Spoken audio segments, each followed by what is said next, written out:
You can bring the baby in. That might be something I fun. don't even know whose baby it is or why there's a baby. I love it.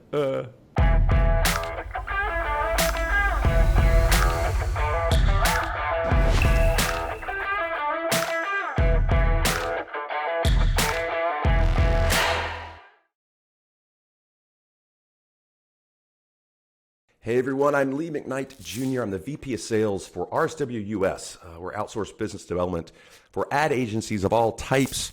This is Cut to the Chase. It's the RSW interview series that delivers brief but impactful views from ad agency principals on growth strategies, the challenges that come with it in today's kind of weird, evolving landscape. So welcome, James Rayburn. You're the co-owner and president CEO of charlieuniformtango. Thanks for being here. You bet. Thanks for having me, Lee. Absolutely. And now you all are headquartered in Dallas, correct? That's correct. Yeah. We are. And then, go ahead. I was going to say an office in Austin? Yes, that's right. We have our headquarters are here with a small satellite down in Austin. Nice. Excellent. And want to get into today, so you purchased charlieuniformtango with your two partners, Joey and Deedle, in 2021, right? And I want to explore that a bit. But first, a question that maybe you weren't expecting. Well, you weren't because I didn't tell you about this one, but I'm going to throw it out. Are you ready? I'm ready. Would you rather answer an RFP or get a fork in your hand? I'll go with the RFP. Really? Oh, yeah. You're the first. Oh, well, okay. I think that's probably because we're a post-production and production shop. Yeah. I kind of view RFPs as us kind of getting into a little bit of a new venture. It's like we have done them before. We work directly with clients occasionally, and occasionally we do get like a true RFP agency style. And I like the growth and the learning process that's come with that. So. Hey, okay, you were the first. Put that in the column. We were at a conference this past week, and we're doing these roundtables, and individual, I think from Boston, PR firm, and he goes, "Oh, we love them." And I said no one ever. I mean, everyone at the table is like, "Really?" And he's like, "Oh, we love them. We do great with them." I'm like, "Okay, I love it." Yeah. So no, I get your point, but set the tone there. Yeah. But so for folks watching, let's start with some context. So charlieuniformtango, 25 plus years old. I mean, tell us what type of firm it is. Yeah. So we were founded in 1995, and so we're coming up on 28 years now. And when we started, Congratulations, awesome. We started as sort of a all disciplines of post-production under one roof, and which was kind of new at the time. It used to be you'd farm out your audio and your visual effects and your graphics even to different places, and we thought that we would serve our clients better by having it all under one roof. And and I think obviously the industry, that's pretty common now, practice. And then after about 10 years, we added production, again, sort of seeing the way the industry was going, knowing that we needed to kind of offer true turnkey solutions to agencies and clients. And then, now fast forward to today, and I think, we're being forced to evolve even faster. Right. No kidding. Yeah, and I like the way I'm looking at on my other screen here that your site is set up, and for folks going, you'll have the link in the description, but it's pretty cool because we, as a business development firm, we look at sites, from kind of a prospect's viewpoint, and I like the way you have your work set up with editors, directors, VFX, audio, motion. That's pretty cool, and I guess that's obviously a conscious choice, but that's an interesting way to do it. I haven't really seen that. Yeah, it's we want to both highlight our talent and but also the breadth of our capabilities, and so our site's even it's continuing to evolve and will evolve here in the coming weeks and months. But oh yeah, okay, yep, yeah. What I liked about it was, and you have those individual names there, so you're kind of giving a little bit of that human touch. Not to sound too lofty, but yeah, it's pretty cool. I would encourage agencies they're looking to go check that out. Mm-hmm. Personal background. Actually, before that, let's get into some of those clients that you mentioned, just to give us some more context for folks watching. Some pretty notable clients, actually, that you've worked with, are working with. Can you name a few of those for us?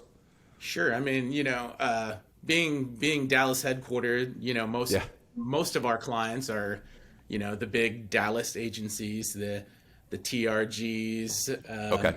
Lerma, Plot Twist, TMA.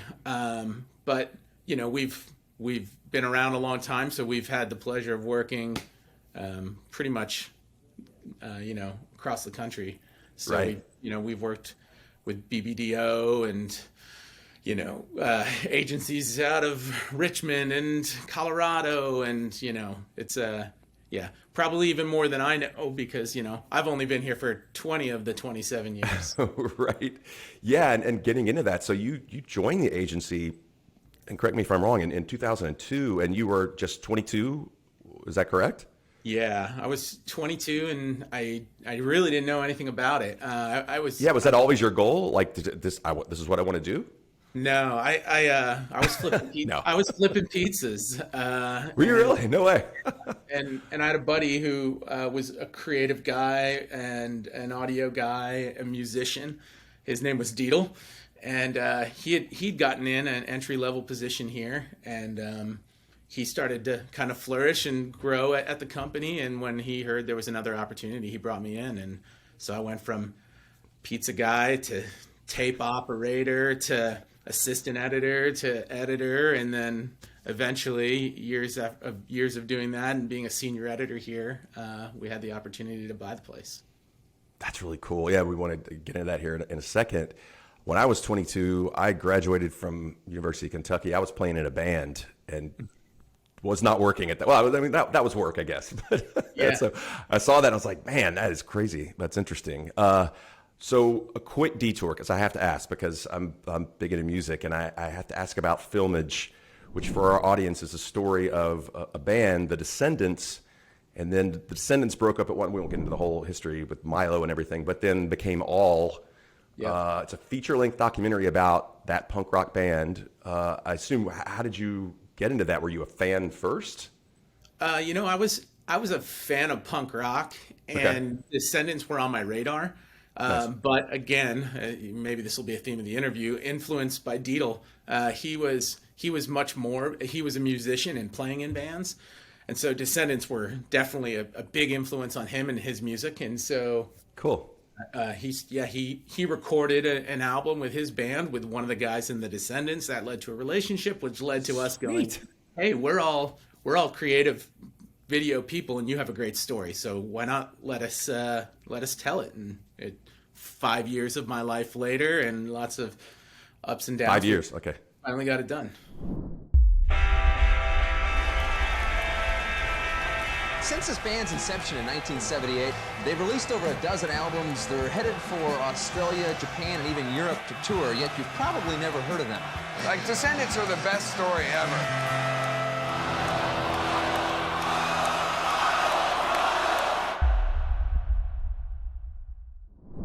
Yeah, and you interviewed, I mean, it went to festivals. You're interviewing like Dave Grohl, folks, Foo Fighters, Nirvana, Mark Hopkins from Blink-182.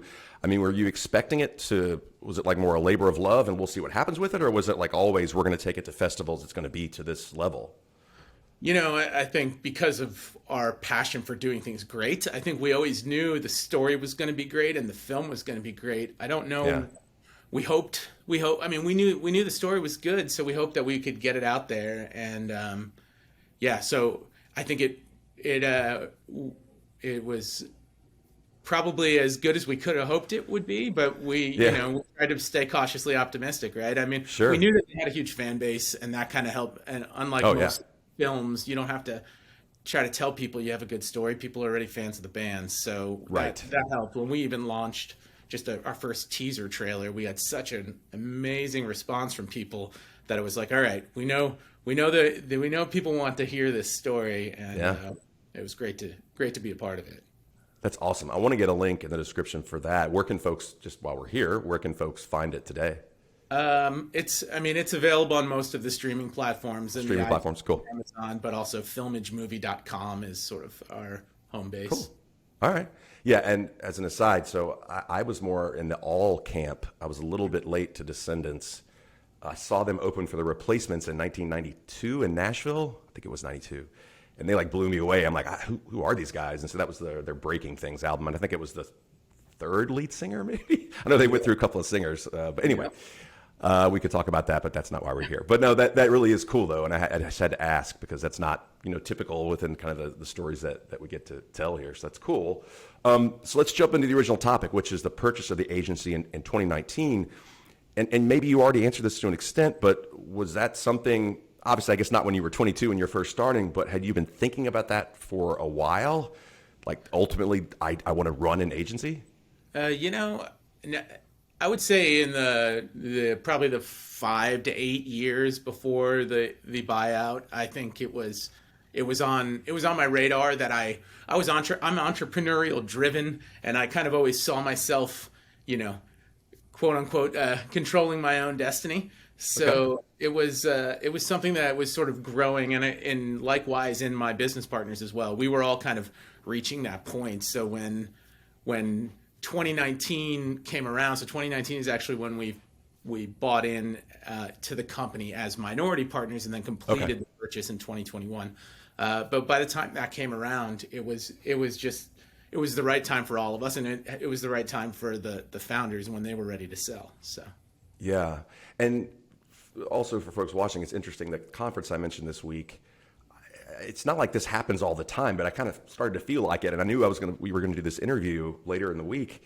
This conference was all agencies, right? And I mentioned that. And I talked to 3 different agency principals, 2 who had purchased an agency within the last year, and 1 that had just finished. And I'm like, what is this?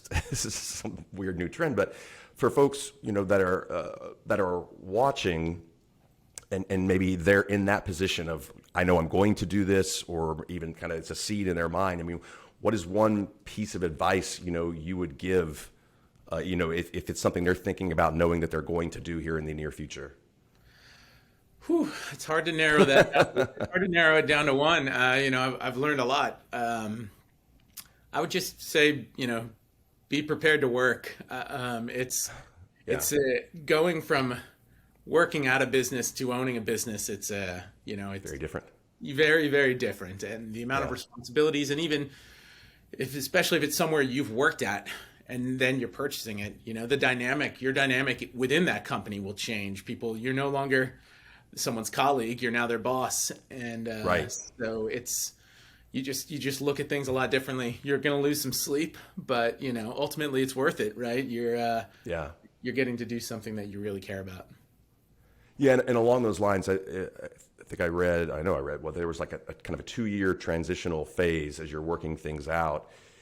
Same kind of advice there. Would you say that was like just the right amount of time? Say, man, I could have been a whole nother year that would have helped? Or like, what would you say generally for folks, again, kind of thinking about this? I mean, I'm sure it probably depends on everybody's setup. The 2-year transition worked well for us because, there was the founders were so embedded into the DNA of this place, and it kind of needed that time to sort of, both get us prepared for our new roles and for them to sort of wind down theirs. It was, it worked out really well for us. I think it was the right time, and we were excited about it. But I'm sure in different scenarios it could have been 6 months, or it could have been 3 years. But for us, I think 2 was just the right spot. Yeah, I think most those 3 that I mentioned to you, it was 2, 2, and 3. So I guess maybe that is a sweet spot there. But okay, completely different now. Give us the strangest or weirdest or oddest thing a client has ever done or requested of you. And we keep this anonymous. Yeah, no, that's fine. Sorry, my light just turned off. It's motion censored.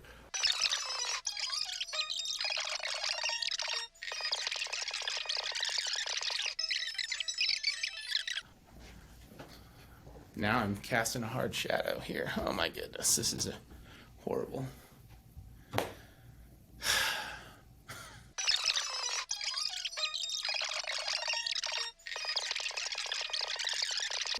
That's Deedle. Hey there. Hey, man. How's it going? I'm gonna give you Good. Thank you. Sorry to kick you out.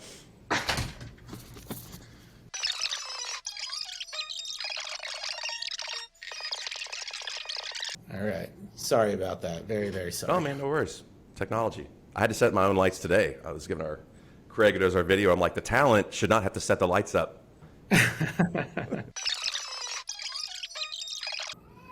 Yeah, so tell us just, oh yeah, what is it? Sorry, there's a crying Noise. baby outside my office. Oh, really? Oh, like, awesome. Oh, Lee, you're a very patient man. You can bring the baby in. It might be something fun. I don't even know whose baby it is or why there's a baby. I love it. No, man, it's totally cool. Again, the beauty of editing. Okay, so here we go.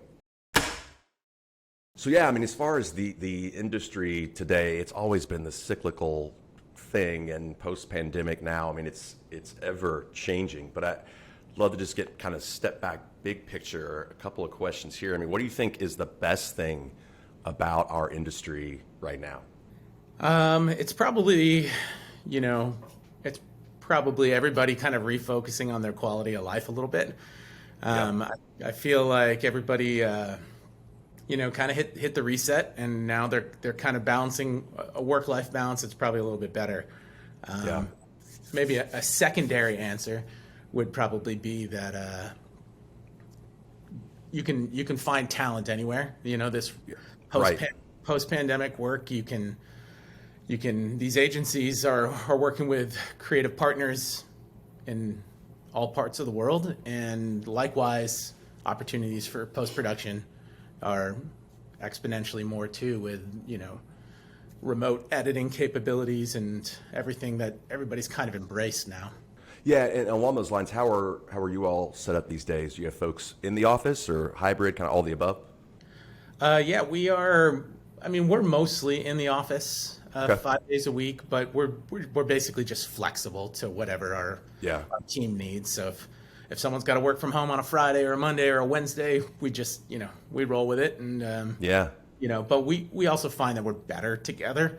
I bet during the pandemic, I was saying we were trying to problem solve in silos, and we're not using our teams as and you only find answers from other people that you think to ask. Whereas when you're together, I can be walking by a room and hear somebody talking about a problem, and I can actually contribute without them actually having to think, let me send a Slack or an email to James and get his thoughts. Yeah, right. And are you, I assume, well, never assume anything, are you all, just as far as shoots, I mean, are you still traveling a ton? Yeah, I mean, I think our production, most of our production is here local, but we've done shoots in other states still. And then, of course, when we work with agencies that have shoots, occasionally we tag along on those if we bring value. So. Okay, nice. All right, so the opposite. What do you think is the worst thing about the industry today? How spread out it is. It's really hard to be creative on a Zoom. It's hard to really collaborate, and people seem to be, their days are a lot more scheduled now. It's like I'm on this meeting and this meeting and Zoom meeting and here. So just getting everybody's, from what we do in our production, post-production, it's like we get less time with people in face-to-face, and that just makes the creative process and just makes it a little bit slower. Yeah, I think in the very first episode when we talked to Bill Milkwright, he had pointed out, he has done a fair amount of pitching in his time, and the whole Zoom pitching thing, he's like, man, it is rough, which it would have to be. So yeah, I could see how that part of it. I mean, we're all learning, right? I mean, we're kind of figuring out how this is all working. And to your earlier point, I hate to say there was anything good about the pandemic, but I guess if there was any silver lining at all, it was that we're getting kind of more into these work habits that are a little more balanced. Yep. I think. Sometimes you're working at night and it's like, when do I ever stop? Yeah. But, yeah, right. Okay, last question. Yep. And I'm putting you on the spot a little bit here, but let's pretend like I'm a marketer or I'm a potential client for you. What's the one piece of advice you would give to that marketer to make the agency relationship better? Yeah. I try to ask myself where the agency's going, and what are their pain points with it, our industry or production partners. So I think it's a matter of figuring out figuring out what they're, what we can do to evolve to meet their clients' evolving needs, because it's like they're getting asked for more and more for less, and so we need to utilize on the media side and the production side, we need to utilize technologies and strategies that help those clients be able to deliver that. Okay. Yeah, I like it, and because they are these days absolutely being asked to do more with less, and I think don't see that changing anytime soon. But cool. James, man, thanks so much for being on. Charlie Uniform Tango, folks. You can see we'll have a bunch of links there where you can go visit. And man, it was great talking to you today. Thanks for being on. Yeah, Lee. Thank you so much for taking the time.